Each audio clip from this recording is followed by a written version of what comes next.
G'day, I'm Peter Fritz and welcome again to another 3-minute video where I try to help you with something that I've learned over 40 years as a photographer that hopefully will help you a little bit on your journey as a landscape photographer.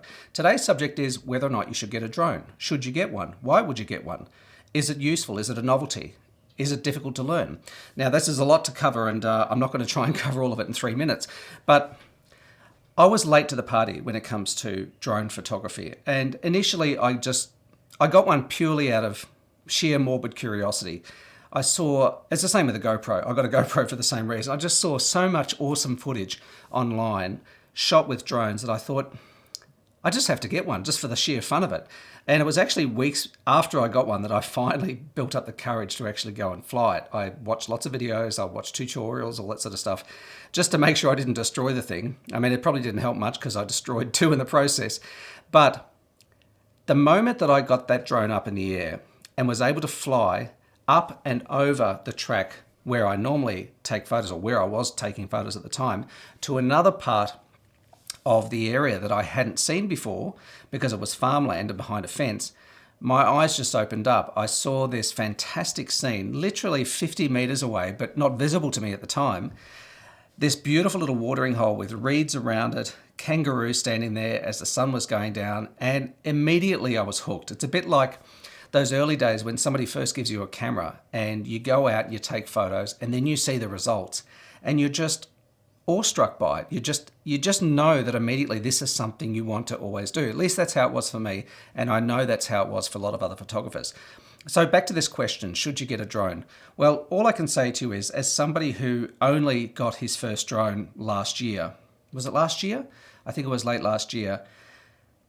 It was a revelation for me immediately, and not because of the fun of flying something like that. I mean, yeah, that was a little bit of fun, but just being able to see things from a 100-meter tripod, effectively, being able to scout a place that might be difficult to walk to or might yield no results, but being able to see it from up high and scout out different locations, which I've since gone on to walk to and photograph, it was awesome. And of course, there's the added benefit of being able to take photos from a different perspective, not just to scout locations with a drone, but to be able to actually take photographs that you could not get any other way.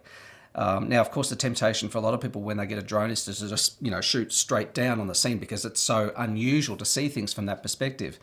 But I found that some of my favorite photos that I've taken have been from a perspective that's literally just 5-10 meters off the deck, but in a place that would be difficult to photograph any other way. And it is just a fantastic experience. And with the resolution on today's modern drones, like say the Mavic Air 2S, with its much larger sensor and its larger pixels, the dynamic range that has and the ability to photograph relatively long exposures from a very steady aerial platform just opens up a world of opportunities. And I've absolutely loved having a drone. Now, right now I'm locked down like a lot of people and I can't travel more than 5 k's from home.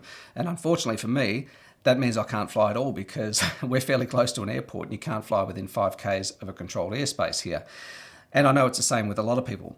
But I tell you, once these lockdowns end, I cannot wait to get out there again, because some of the photos that I've managed to get over bodies of water, for example, which I couldn't get to if I was just on foot, above treetops in a rainforest. There's a section of forest that I've driven probably 1,000 times called the Black Spur in Victoria here in Australia. It's a beautiful old forest with the tallest flowering plants in the world there, Victorian mountain ash.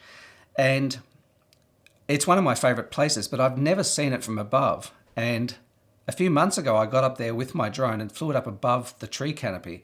And it was just a magical experience. Apart from the feeling of being like a bird and having a bird's eye view, it just allowed me to capture photos sort of mid-height of these trees that I just couldn't get any other way.